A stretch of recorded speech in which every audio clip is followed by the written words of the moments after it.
सभी मित्रों को जय श्री राधे कृष्ण। मैं आपका दोस्त प्रवीण कुमार एक बार फिर उपस्थित हूँ एक विशेष औषधि पौधे को लेकर, जिसका कि हमारे जीवन में बहुत ही अच्छा उपयोग है और किसानों के लिए भी यह बहुत उपयोगी है। इसको हमारी भाषा में कंजा कहते हैं और लता करंज, कट करंज, सागर गोटा, गटोरन इत्यादि अन्य नामों से भी जाना जाता है। यह बहुत ही महत्वपूर्ण पौधा है हम लोगों के लिए दोस्तों, लेकिन हम लोग इसको बहुत कम मात्रा में जानते हैं। यह जो है हमारे विभिन्न प्रकार के जो इस समय रोग चल रहे हैं, जैसे वायरल फीवर चल रहा, डेंगू, टाइफाइड, मलेरिया, इन रोगों में बहुत प्रभावी रूप से काम करता है। जिस प्रकार पपीते की पत्तियां डॉक्टर लोग खाने को बताते हैं, अगर उसमें पपीते की पत्तियां और इनकी पत्तियों का उपयोग कर लिया जाए तो बहुत ही अत्यंत लाभ होता है। तो आइए दोस्तों इसका परिचय करते हैं और इसके अन्य उपयोगों के बारे में भी जानते हैं। तो दोस्तों इसका ये देखिए वृक्ष लगा हुआ है, इसकी ये पत्तियाँ एक जैसे जिस प्रकार के नीम की पत्तियाँ होती हैं उसी प्रकार की इसकी पत्तियाँ होती हैं, बस उससे छोटी होती हैं और इसमें कांटे बहुत होते हैं। पूरे पौधे पर कांटे ही कांटे होंगे। ये छोटे छोटे इसमें कांटे हैं, ये ऐसे आ जाता है। तो दोस्तों इसकी यही पत्तियाँ बहुत हमारे काम की हैं। अगर इन कोमल पत्तियों को अगर हम लोग पीस कर और पिलाते हैं, चटनी बनाकर पानी में मिलाकर उसको सुबह सुबह पिलाते हैं, तो ये बुखार में बहुत ही बढ़िया काम करती हैं। यह बहुत ही कड़वी होती हैं, जिस प्रकार नीम कड़वा होता है उस प्रकार कड़वी ये भी होती हैं। अब जैसे कड़वी और तीखे में अंतर, जैसे आदमी को कहेगा मिर्चा कैसा होता है तो बताया कड़वा होता है, लेकिन जो है वो कड़वा नहीं, वो तीखा होता है और ये कड़वा होता है, नीम कड़वा होता है। तो दोस्तों ये बुखार में बहुत फ़ायदा करेंगी। इसके साथ साथ ये शुगर में भी काम करेंगी, शुगर लेवल के आपको कम लाएंगी। और इसका एक प्रयोग है दोस्तों, ये स्टेमिना और इम्यूनिटी शक्ति को बहुत बढ़ाती हैं। जो रोग क्षमता हमारी उसको बहुत ज़्यादा प्रभावी ढंग से बढ़ाती हैं। तो इसका ये लता करंज की पत्तियां हमारे लिए बहुत ही कारगर हैं। और अब इनका जो है ये तो पत्तियां हो गई, पत्तियों से ज़्यादा इसके फलों का महत्व होता है, लेकिन यह कम मात्रा में होता है, इसलिए जो है दिक्कत होती है। फल जो है पत्तियों से भी 10 गुना ज़्यादा लाभकारी होते हैं। तो आइए दिखाते हैं दोस्तों आपको इसके फल। ये देखिए इसके दोस्तों पूरे फल पर भी कांटे ही कांटे होते हैं। ये देख रहे हैं आप, पूरा कांटा ही कांटा है। तो इनको तोड़ने में बहुत ज़्यादा प्रॉब्लम होती है। पूरा फल पर कांटा ही कांटा। और जहाँ इसके पास जैसे जाएंगे तो ये जो है आपके चपक जाता है।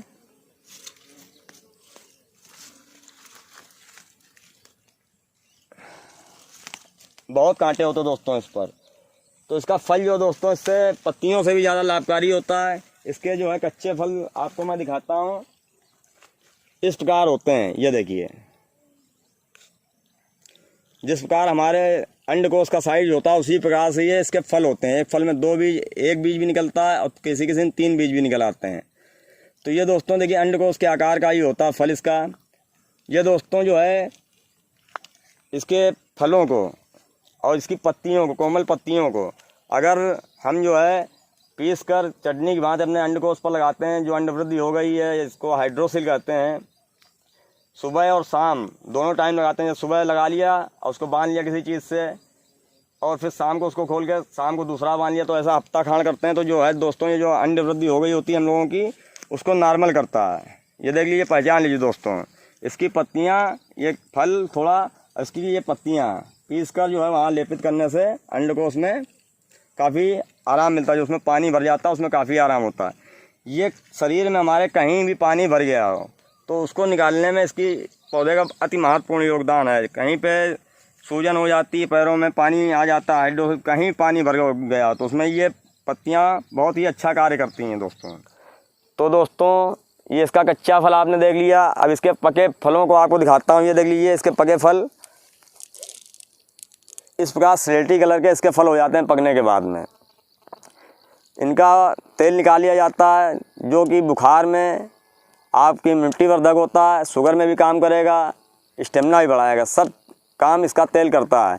और ये फल ऐसे ही मान लीजिए पानी में डाल दें, एक व्यक्ति के लिए 2-3 फल डाल दें और उसको उबालें। जब काफ़ी उबल जाए, पानी आधा रह जाए तो उस पानी को पी लें, तो आपके पेट के सभी रोग दूर करेगा। जैसे अपच हो गई, खाना नहीं पचता है, गैस है, और पेट के जो भी रोग हैं उनमें बहुत बढ़िया काम करेगा। आप ये चीज़ करके देख लीजिए, सब बहुत ही अच्छी तरीके से कार्य करते हैं।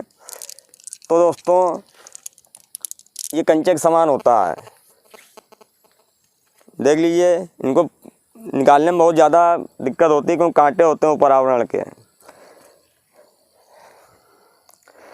तो दोस्तों यहाँ पे देखिए पूरा खेत ही है यहाँ पे, और किसान भाई ने एक हमारे लगा रखा है, इससे जानवर अंदर नहीं आते हैं। इसलिए किसानों के लिए तो अति महत्वपूर्ण पौधा है, क्योंकि उससे किसान का खेत का बचाव होता है। उससे जो जानवर आजकल वैसे भी जानवरों की अधिकता, जिस खेत में मान लीजिए जानवर पहुंच गया तो वो खेत का विनाश संभव हो जाता है आजकल, और जानवर अधिक मात्रा में। तो इस पेड़ की सहायता से किसान जो है अपने जानवरों को अपने खेत में आने से रोक सकते हैं, और जो है इसके बीजों और फलों को सेल करके उससे आमदनी प्राप्त कर सकते हैं। आपको एक बात मैं बताना चाहूँगा दोस्तों कि 1 साल पूर्व मैंने यही वीडियो अपने YouTube पर डाली थी, जो कि मेरी पहली वीडियो थी, लेकिन वह स्पष्ट नहीं बनी थी क्योंकि उस समय मैं नया था। तो आप लोग अगर उसको देखना चाहते हैं तो लास्ट में उसका भी लिंक दे दिया मैंने एंड स्क्रीन पे। तो इसी के साथ दोस्तों आप सभी लोग इस पौधे का उपयोग करिए। इसको गमले में लगाइए, गमले में ज़्यादा बड़ा नहीं होता, गमले में लग जाएगा बढ़िया, और इसकी पत्तियों का उपयोग करते रहिए। तो जो है कोई बीमारी ना, क्योंकि सब ऐसे पौधे होते हैं कि जो है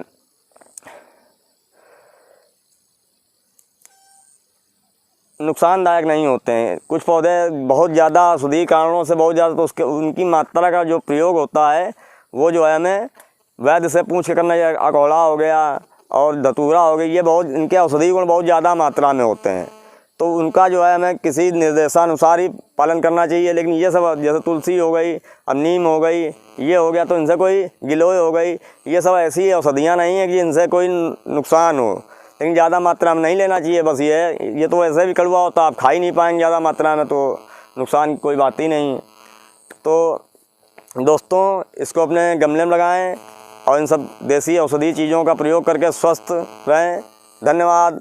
जय हिंद, जय भारत, जय।